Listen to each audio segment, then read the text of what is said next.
Welcome to the Designing Hollywood podcast in association with the John Campea Show. I am your host, Robert Meyer Burnett, and this episode is sponsored by Paris Costumes. Today's guest is a veteran costume designer whose credits include blockbusters like Spider-Man No Way Home, Mission Impossible 3, superhero movie, and the fan favorite television show Agents of S.H.I.E.L.D.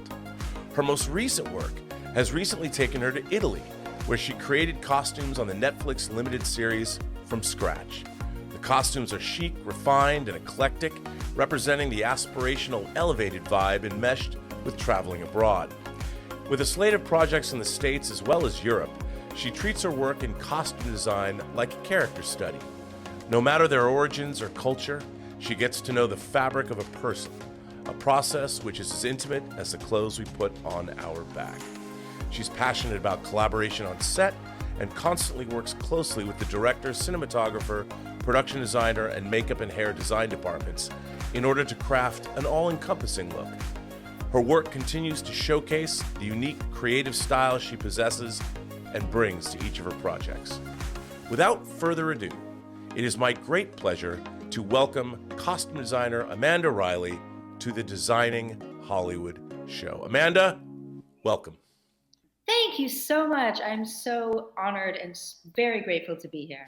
Well, it's great to have you. I have to say, you know, as everyone has heard me say a million times on this show, I go back and look at people's resumes and the fact that you've worked on many superhero projects, not just Spider-Man, but you've worked in both Marvel and DC. I'm like, I get frothy at the mouth when I hear all that. Like, you know, I'm a San Diego Comic-Con kid, so maybe I shouldn't have said frothy at the mouth. I just get excited. So it's great to have you here. But I also have to say, to start with, I recently finished From Scratch, and I thought it was a wonderful show. And I really thought that your work on that show, I mean, the costumes, I guess a word I would say is it felt very breezy to watch that show because I felt like I just wanted to walk around with all those people and feel the air. Traveling through the streets of Italy, it was fantastic. Although sad, I was a little sad about that. I just want you to know, that show was deliciously melancholy for me because, you know, it's a tragic show but beautiful. Yes, I mean, you know, it is the story of a real woman's journey. It was a journey that happened to a real human. So. You know, this is the reality we live in. And I think to be able to showcase how beautiful life can be at some moments and how tragic life can be at some moments help to refine and create. Absolutely. Well, before we jump into that, I want you to take us back because I'm always curious about what was your journey into costume design, and was it something that you aspired to do? A lot of people come through fashion or they come through apprenticeships, but was costume design something that you had always aspired to get into?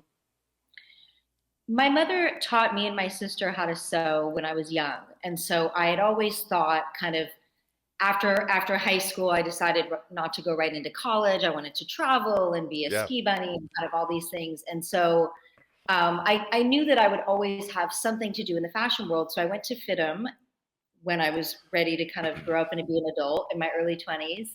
And after I finished my degree in fashion design, I kind of thought that it would be this opportunity to be designing these gowns and I would become this fashion designer. And it was not the case once I kind of understood the ins and outs of the fashion industry. And so I had some friends in LA in production, and I discovered what costume design was as a job, and I fell in love with it. Now, so did you grow up in LA? I grew up in Cedarburg, Wisconsin. I moved to LA to go to fashion school. Oh, okay. But were you a movie fan growing up?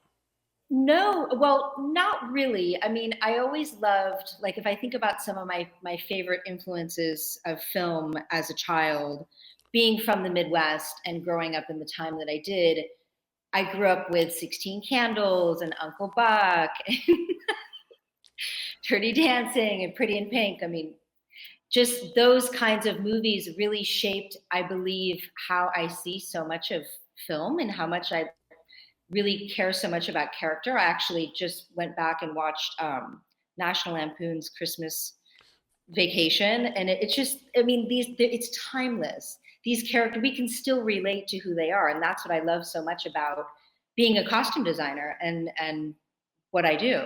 It's funny. Marilyn's gonna love that you brought that up, brought those films up. I too. I mean, I remember watching Pretty in Pink, and James Spader, who's essentially the villain in that movie, like he's going to high school wearing these linen jackets, and I remember seeing that film, going, "Man, I wish I rocked some linen in high school." You know, I was not that kid. I was wearing polo shirts and Argyle sweaters. I was never that cool, but those films were so formative of of that time. I mean, specifically the John Hughes films. Do we have anything like that today, do you think? Is there, because I feel that there's so many shows about youth, whether it's CW shows or movies, but I don't see much iconic fashion happening. Everything seems all kind of the same, or am I wrong? Well, I think what I like about what so many of the beautiful, talented designers that are creating right now is so much of what we do can be pulled from so many different eras. Right. And so, in my opinion, there's, we can look back and be like, oh, we'll define this, the 2020 era. But that's what's so great because there's, um, I feel like because we are in this era now, periods were felt so much more defined, but now we're seeing with like the 90s coming back and the 80s coming back, we're Yeah. using it all over the place, even when you're shopping in stores. And I find myself going back to, also from an ecological standpoint, but I love buying vintage because so much of it is timeless in essence, and it still works. Like as I'm looking at, Chevy Chase in this movie, National Lampoons, it's like he looks great. He's got a ball cap. It's just the whole thing. It all of it works, and you could use some of those pieces in a contemporary film from now, and it would still look great. It would still read. That's a great point to make. I mean, I should realize that in the sense that younger, I mean, people today are drawing from all. I'm always surprised when I meet younger people. They're drawing from everything.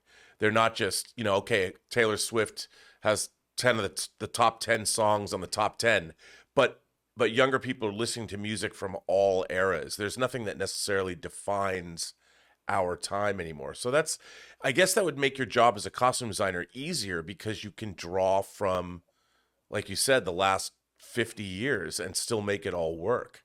There's not like the 80s, thinking about the John Hughes stuff, a lot of those clothes were so 80s.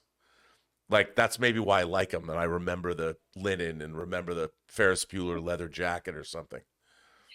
But yeah, even some of that, I think I think it would still work. And you're right. I mean, we are able to pull from so many different time periods and use so many different things that have already been created. And we're very lucky in that sense, for sure. Well, a lot of the designers I talk to talk about their rigorous academic background, and you actually went to FITM, and I'm wondering, did you also augment that with any kind of art history background, or were you a fan of things like that? Did you take traditional art courses as well? No, I didn't. I mean, when I think about what inspires me and where I draw my inspiration from, and I've only gotten more into art as I've gotten older. And of course, now living in Paris, it's so easy to be able to have access to art. But starting out, most of my inspiration really came from what you had touched on: music, nature, all of the things from the past. So it wasn't so much studying art history in terms of fashion design or anything like that, but more music from the past that really helped to inform the things that helped me create and be inspired by. Yeah, I mean and you've worked in Europe and you've worked domestically, so I would imagine all these influences they just build upon themselves and create that you never stop learning, I would imagine. You never stop seeing something new, especially being in Paris. I mean, that must be amazing. Walking down the street, well, that was the thing that struck me when I was there is just how fashionable a city. I mean, everybody, it doesn't matter who anybody is there, everybody has a sense of style and panache. And that was I don't have that. So I would always admire it, want to see it, That's which actually a beautiful looking blazer on you. I do not agree, but I uh, will say you're absolutely right. It's very incredible to be in, and just drawing back to when I was in Italy, it's amazing to see how people dress up, and it's people from all ages. So you have, young men and women in their 20s, and then you have men and women in their 60s and 70s, and the same thing with Paris. And of course now it's wintertime, and it becomes also this kind of timeless vehicle where people do dress up. It's like they wear the wool berets. People, when I'm there, I wear gloves and sometimes a little vintage fur stole, and always in boots. And it's such a as a costume designer, it's so incredibly fun to be able to use all those pieces, especially after living for the last 20 years in LA, where it's like some of the outfits I wear, I'm like, I don't think I would wear this out in LA. Maybe like if I was going to Disney Hall or something like that. But right. just to have the opportunity to dress in that way is such an outlet. So how did you make the transition? So you're at FITM. How did you find yourself working on your first project? Well, I moved to LA to go to fashion school. I didn't know anybody. This was like early 2000s. I remember I'd gotten my first phone and I was still like printing out the MapQuest directions to like get to school. I'm like, okay, I'm going to get an apartment on Wilshire. You go straight down and take a right on Grand to get to school. Um, and so it was an exploration in a young person moving to a new city and trying something new from a small town. And when I had decided that I wanted to get into costume design, I knew some people that weren't in the design end of things. And so this was also kind of in the age of like Backstage West. And I Right. remember looking on like, just looking to find opportunity. Because for me, the most important thing was I just wanted to be somewhere on set, helping, interning, being in a costume house. And so I found this opportunity where a director was doing a film at Fox Studios. Actually, it was the first job I ever did, a black and white picture called Delusion, and he had his mom doing the costumes. It was 50s. It was all tuxedos and beautiful women's 50s dresses. And so I went in there and they were just like, okay, racks of dresses, kind of figured out. And so that after having those several days, it was a short film, and being on the Fox lot and kind of watching all this, I just fell in love, and I had made just a commitment to myself that it didn't matter what it took, that I was going to find my way. And starting kind of in the design element of things, I had learned very quickly that I wanted to know what it was like to start from the bottom. And I don't believe in any department that there's really a bottom. We really are a team. Every person is just as important as the designer, in my opinion, because you need every person there. But yeah, so my journey has been a lot about learning, like you had said, a lot about learning every single person's position on set in a Yeah. costume department, what it takes to do that. And that to me felt like the most important thing. And now, many years later, it is something that has helped me to instruct my team as best as possible, knowing exactly what it takes to really make it work successfully. Well, let me follow up with that. I too began my career as a PA in the art department, and I worked on a horror film, and I learned more in that time about how the business works, especially about being on set.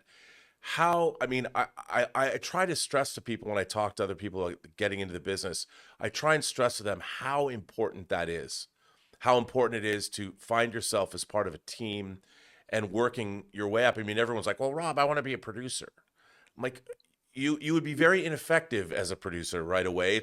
It's best. I mean, my whole philosophy was like, I'm going to get coffee for people for 3 years and that'll be fine.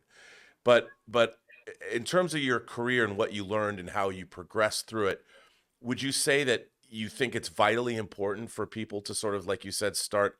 It's not starting at the bottom, but it's starting as a member of a team where you work your way up. I would say that's vital. Is that something you would agree with? Absolutely. I think that in my experience, I did a lot. I started doing a lot of set costuming, and every time I am on a project, I know what those set costumers are going through. I mean, it is, you're on the front lines. It's Yeah. like we're doing all the work and we're bringing it to the trailer, but it's like as a set person, you are on the front lines, and I know what it's like to work those hours. And I think it to me, it's extremely important in helping to be compassionate for what it is that they go through, and oftentimes, shoppers and I mean, every part of it, every thing that helps create the engine to move forward. We people find themselves in their own challenges and time constraints and struggles, so it has really helped me, and also too, working on some bigger projects like Spider-Man, where I was assistant designer, that those experiences that I have, and working on Westworld as an assistant designer too, working under some of these incredible costume designers, they're some of my favorite experiences. And oftentimes I want to go back, and I would love to have more opportunities working on some of these bigger films with big designers, because you just learn so much from other people, and it just becomes this invaluable tool that you can take with you. Well, it's interesting you bring up Spider-Man because over the last beginning in 2000 with Bryan Singer's X-Men, superhero films and costume design have become at the forefront of the industry. And what's interesting to me is how superhero costume design specifically has evolved and changed into what it is today. And you've worked in both television. You've worked on Agents of Shield and things like Stargirl. So you've worked with Marvel and DC, and then you've worked on the biggest of the big theatrical features like Spider-Man: No Way Home. So, what is it like for you as a designer when you come on to this? There's so many different iterations in the movies and in the comics themselves and in video games of these costumes. What's it like when you come on board one of these projects and the superhero costume is sort of front and center? And then, of course, you have to design everything else around it, even the civilian clothes. The shield agents have to look cool. The villains have to look great. So you're able to do a lot of different things. But how do you begin the process of working on a superhero project for yourself? I mean, I think one of my favorite superhero projects that I did was Supergirl. And what was so incredible about that project is I was able to redesign Alex's costume from scratch. And even though that was a television show, and I came on the third season, I believe it was. It's like anything else. You kind of the wheels. You get the script, and you just take it kind of beat by beat, and you allow yourself. I mean, with Supergirl, it was an incredible opportunity because obviously her outfit had already been designed, and we're kind of in the process of creating some doubles and all of that. But I think it's like anything else. I mean, it's like any project that you do. It starts with the script, and then you slowly work your way through it and see what needs to get done, and what sort of opportunities you have to create new things that people haven't seen before. And what's the best part of doing the superhero build projects is being able to start out with a costume illustrator. So Right. you Okay. start in that realm where you're starting the creative process, and especially a show like, for example, Supergirl, where so much of what we had to do was made. That's really the first part of it, is breaking down the script and then going to your costume illustrator and saying, okay, this is what we've got. Where are we starting here? Now, with Supergirl, it's pretty interesting because that was an evolution within the show. You actually got lucky where you get to redesign the principal character's costume, and in terms of evolution, really evolve that costume from what it had been. And I'm curious, did you go back to the comics, and was there reference material that you got from the producers, or because I have to say kudos to you guys, because that was a very cool redesign of that character's costume. What was the process for you to sort of do that? Yeah, I mean, I think there's always what's so great about working in that field as well, is being able to have the comics as a reference and as a jumping off point, and also just understanding in this series who she was and who she had become. So to be able to take some of the elements from the past and then combine them with something in the future, and of course, to be able to do any sort of female kind of badassery, and she is such as an aside, is such an incredible human being, but to be able to come up with something like that is completely transformed into this beautiful shape was such an honor. And I think for me, so much of the creative process is, it's an energy. I always like to talk about like how we're working. It's never just like A to B. It's like you kind of you're in the flow of this engine of art and creativity and beauty that you're creating, and then it kind of just takes you and it evolves. So from one day to the next, or one sketch to the next, and then what does it really become when the outfit is actually created and standing in front of you, and then what does it become when it's on the actress or actor, and then how does it work with it, so all the elements, and it Did becomes a journey, and it's such a wonderful journey to kind of allow yourself to just flow in that. I mean, yeah, it's pretty cool, because a lot of the time, with these costumes, they've already really been pre-designed by the visual. Like at Marvel, they've got the whole visual design department, and they know what they're going to look like, and then you have to figure out, well, how are we going to build this, and out of what materials, and how are they going to look good on camera? But you got to go in and redesign. They didn't need to do that redesign, but they did do that redesign on Supergirl. And I thought it was you guys did a great job with that. And that was something not all costume designers, even on the biggest movies, get to do. So that, Yeah, and then one thing I wanted to mention that you touched on was the opportunity. So much of what we do, once it comes from sketch, or even before it gets to sketch, like on Stargirl, I was the key costumer working with LJ Shannon in the superhero design element of it. And so a lot of what we focused on was R&D, coming up with, so you see the photo, but then how does the actual printing of the fabric and finding the certain fabrics, and how does the fabric move, and first and foremost, is it good for stunts? And to me, that's what drew me for such a long time to the art of making superhero films and working in that world, because of the R&D element of it. And there are some things you're coming up with, like LJ Shannon is, and she's so incredible.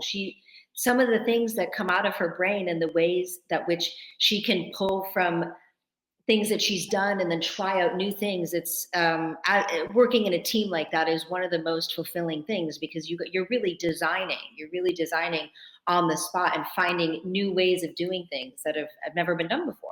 absolutely. Well, and in terms of scale, I mean, when you go from a TV show, episodic television is one thing, but then when you find yourself on the set of a massive franchise movie, whether it's Mission Impossible 3 or Spider-Man No Way Home, is there a difference? Is there a difference in your approach to the work, or is it essentially the same? That's such a beautiful question to ask, and I look at, I when I ask, sorry, um, I'm working on a project now that is on a smaller scale, but it doesn't change anything about the job. It doesn't change how much energy I put into it. It doesn't change how important it is. It doesn't change how important it feels to me. And so, in my opinion, the answer is no, it doesn't, because it all feels important, and it all feels like an opportunity to really succeed and to be able to bring the absolute best that is possibly available. Now, how do you interact with, obviously, when you're dealing with directors of photography and production designers, color, and making sure everything, the actors and the costumes interact with the lighting schemes and the actual sets themselves? what is your interaction like with those other departments? Do you consult with the director of photography early on? Do you wait to hear from them about the palette of the film? And the same question for the production designer as well. What's amazing about the project that I'm doing right now is we've had a lot of kind of pre-production before we got here to Cleveland. And so all of us have worked very, very closely together. And what's been very helpful too is we've had a lot of the locations.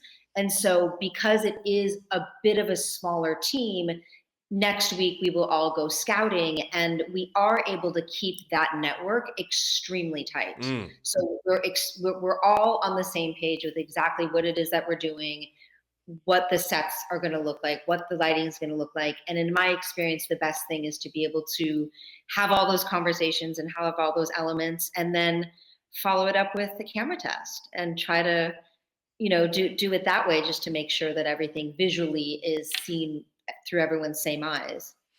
When you were working on, I mean, I have to ask from a geeky perspective. No Way Home was one of the great magic tricks I think a studio ever pulled off, as far as not allowing the audience to know what was really going on. And the fact that Tobey Maguire was brought back and that Andrew Garfield was brought back, and at first nobody knew that they were bringing back previous villains like Jamie Foxx and Willem Dafoe.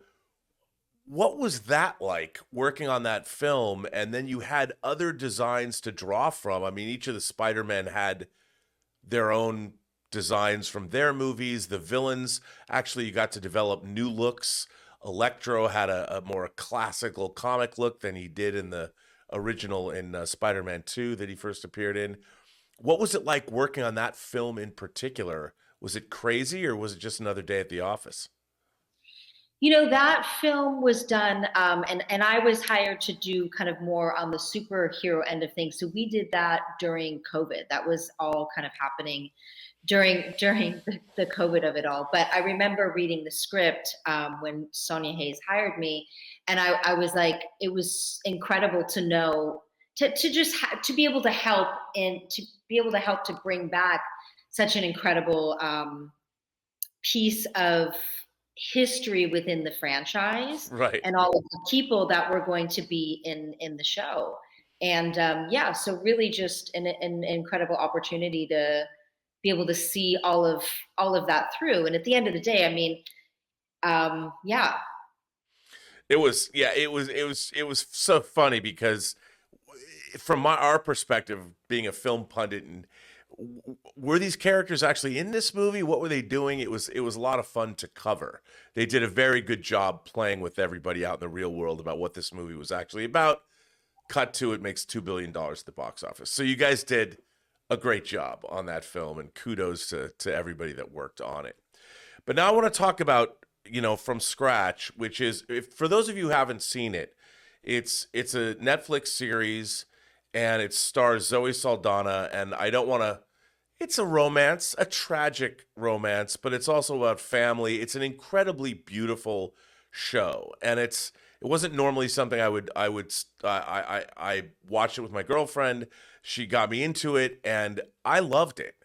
And like I was saying earlier, I think that just the feel of the whole show and the design work you did on the costumes, um, it it was really terrific work. And I don't think I've seen a show that I wanted to just get on a plane right away and jet off to Italy and eat and feel that breeze and go to Tuscany and wherever, go to Sicily. Um, where did the inspiration come from? And you really got to, there was a lot of different things going on as far as the clothing in that film. How did you begin that process? I was lucky enough to be guided by some of the most incredible people that I have ever worked with. Tembi and Attica Locke and Nzinga Stewart.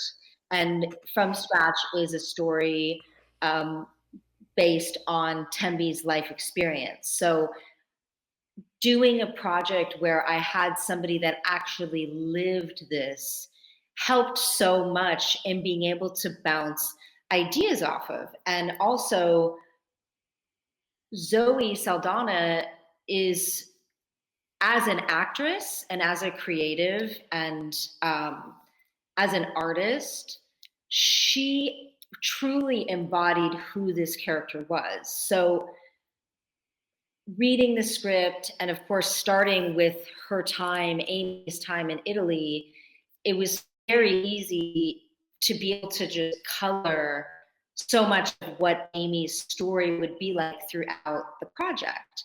And this project had such an incredible love behind it. Everybody that was there, every single actor and actress that was on camera, I mean, everybody came with their hearts so full to be able to do this project. And I feel like when you step onto a set with people like that, and even when it starts in the fitting room, it kind of has this magic, this cinematic magic that is carried through the entire process. And each episode was very packed.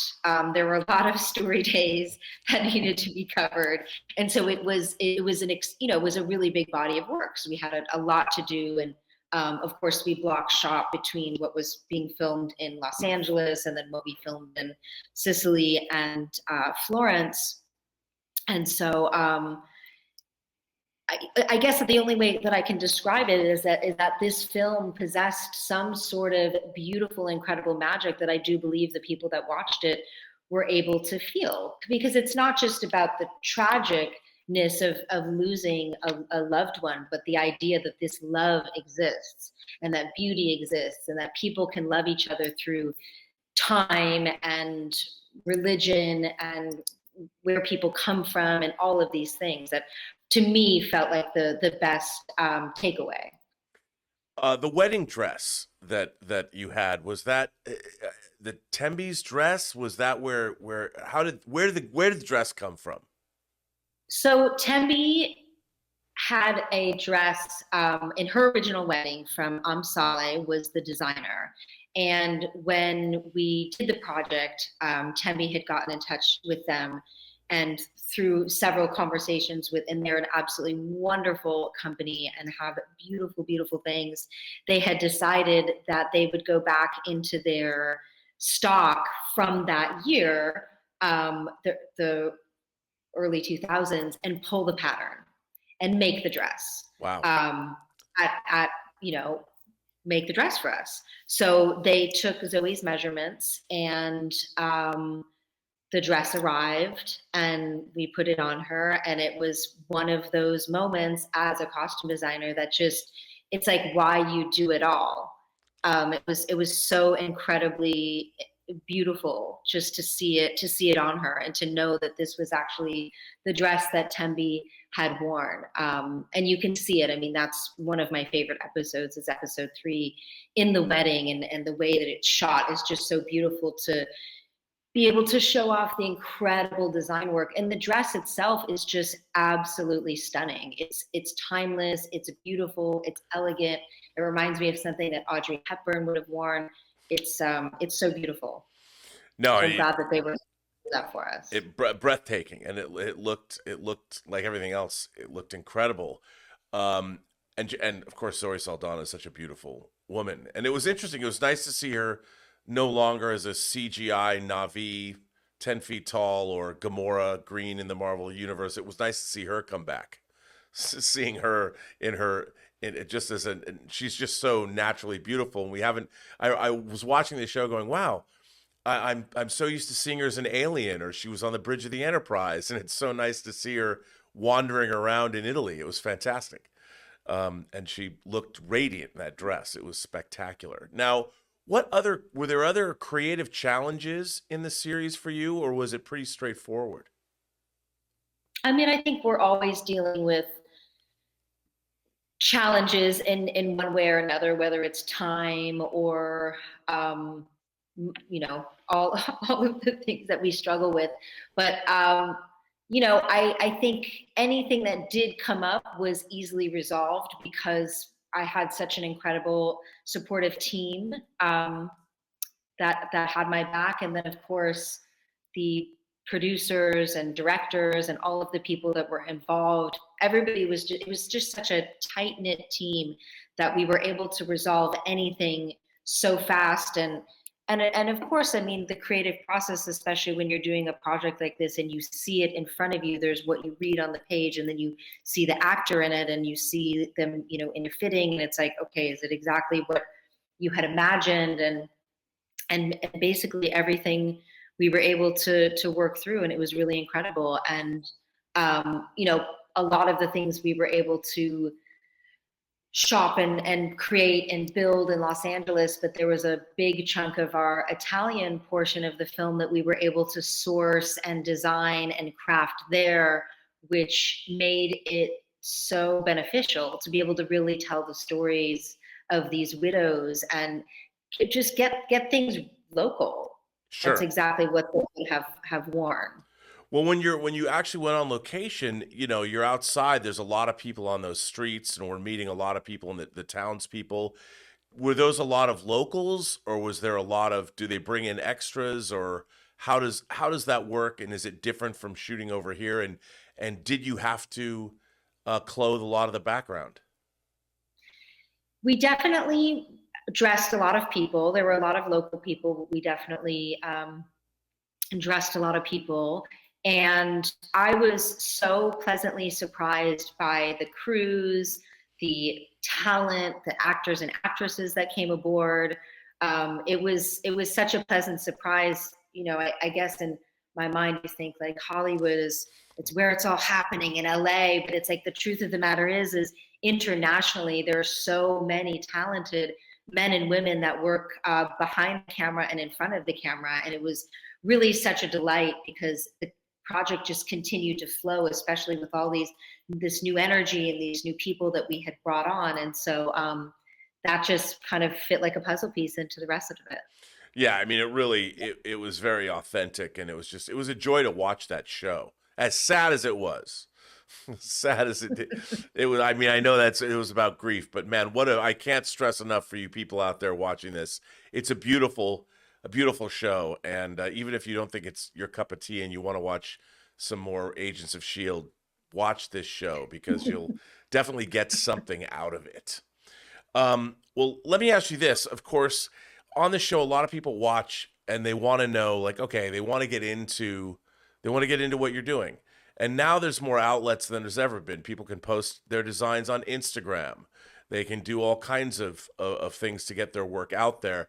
How would you tell the generation of budding young designers out there how they should sort of start their own journeys? What should they do? When I went to FITM, I this was right before they had a costume design project. Sorry, let me repeat that. This was before they had a costume design program. And I think that I will never regret having gone to school and learning some of the basic things. And when I say basic, I'm not the person cutting patterns and sewing, but to have a real working knowledge of fabrics and how clothing is put together and how things are constructed, in my opinion, is absolutely invaluable. So any sort of training, and especially like you said, I mean, when it comes to the world of art and art history and all of those things, I mean, it all of that can only ever help you. And while I didn't grow up as like a film buff, and even to this day I'm not really like a huge film person, I consider myself an artist because my art is drawn from many different things. So I think this being a costume designer and being in the field of costume design, anything you can do to learn in this realm, and also so much of what we do is based on real people's lives. And if we're lucky, we are doing a project where we're having the opportunity to be able to learn from the past. So I think having an opportunity as a young person, to just learn as much as you can about art, about fabric, about design, I think those are the things that are the most helpful for me in my career as I go. Well, I'm curious also about the creative journey that you go through on a project. And so maybe people can get an idea of something like when you're working on it from scratch. Is there is there a journey that you're taking, like when you're designing Zoe Saldana's costumes for that? Is that process something that you have to learn academically, or do you learn something like that on the job? I think that for me personally, I have learned how to tailor my experience of how I start each job, as I've gone along. And so when you start each job, you get the script and you build for every interview. You kind of build a presentation. And so for me, that is instrumental in helping what I continue to do. For example, like what I'm doing on this job. So I created these incredible boards and really was able to meditate on the script and the characters. And so I'm using that as a tool when I'm going out into the world and sourcing and finding and being able to curate what is needed. And so I don't think that is necessarily something that comes from an academic backdrop. That's not how it came for me, but I do believe that learning, and especially nowadays, because there's so much technology that can help you. And Right. so getting to know all of these computer programs and drawing programs and keynotes and all of these things, I think it's really helpful. So for the young people, maybe there are better ways or more interesting ways that people can do presentations. I mean, and that's what's so cool about this industry. It allows you to just kind of be your own being. You can figure out how to tailor it to yourself when it comes to each project. And I have so many beautiful costume design colleagues, and we're all so different and we approach projects so differently. So I invite people to, I don't think there's just one way. No, I don't either. And there's never been a better time, like you said, that the tools, the technology that exists has. I mean, I wish we had it 30 years ago. It's just astonishing on every level what you can do. But I think the more prep work you do on these projects, the more, like you said, you prepare. You can prepare bigger mood boards now. Hell, you can use AI now and throw out ideas and see what AI throws back at you, and have there suddenly you have a mood board. I mean, it's amazing the tech that we've got now, but it doesn't replace the creative impulse and the way to take all of that technology and utilize it. It's just one more tool to get your creativity from your mind's eye onto somebody like Zoe Saldana to walk down a street in Sicily. So, I mean, it's a great time. I think for anybody wanting to come into this business, are you optimistic? Would you say that there's never been a better time to jump into the entertainment business and become a costume designer?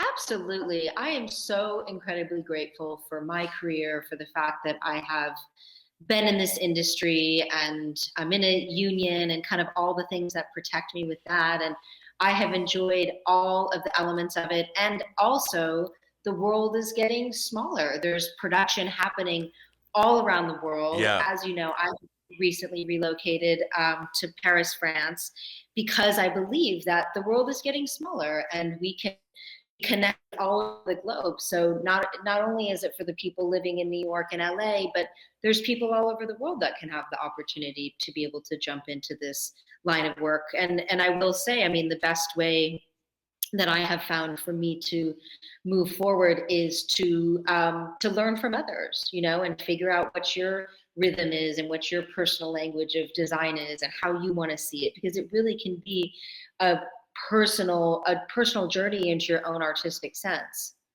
Absolutely. And you never know what city, I mean, even in Paris, production is there's all kinds of different shows being made. Then we're going to see them here in the States because they'll wind up on Netflix or a streaming service. There's no longer those international barriers that we used to have. I mean, 10 years ago, it was really hard to see a show that was produced for Paris television anywhere here in the US, but now it's not. The world is out there for everybody, which is fantastic. Absolutely.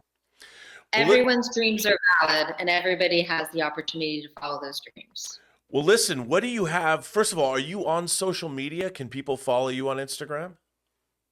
Yes, Amanda Lynn, Lynn .Riley at Instagram. So wait, but you go as Amanda Riley. You're credited as Amanda Riley, but you're Amanda Lynn on Instagram? I just want to make sure. Amanda.Riley. Oh, Yeah, okay. at Amanda.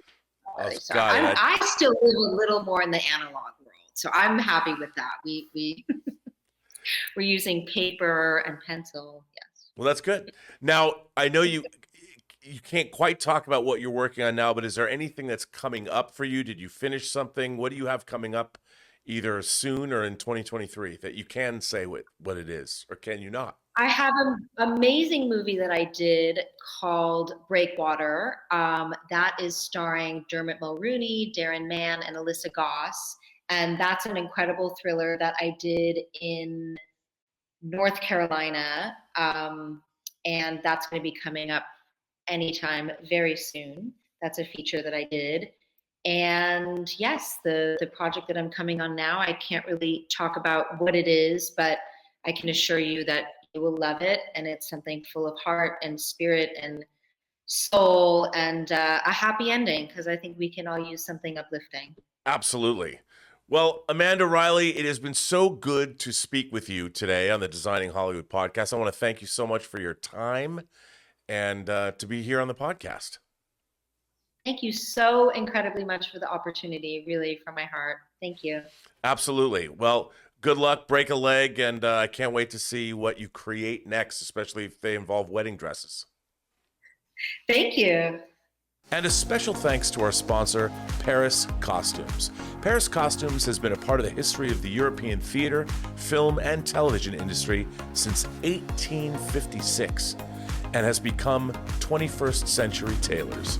A special thank you to founder and executive producer Martika Ibarra, co-founder, costume designer, the legendary Marilyn Vance, and of course, John Campea from The John Campea Show. Our technical director is Taylor Gonzalez. Thank you to all of our viewers for tuning in, and be sure to subscribe to our YouTube channel. Tune in to the audio version wherever you listen to podcasts. I am, of course, your host, Robert Meyer Burnett, and you can find me on Instagram at rmburnett, or find me on Twitter at BurnettRM, or on YouTube at PostGeekSingularity. Thanks very much. Like, subscribe, and give us your comments. What would you like to see on the channel? Right down below. Thanks very much for watching, and we'll see you on the next episode of Designing Hollywood.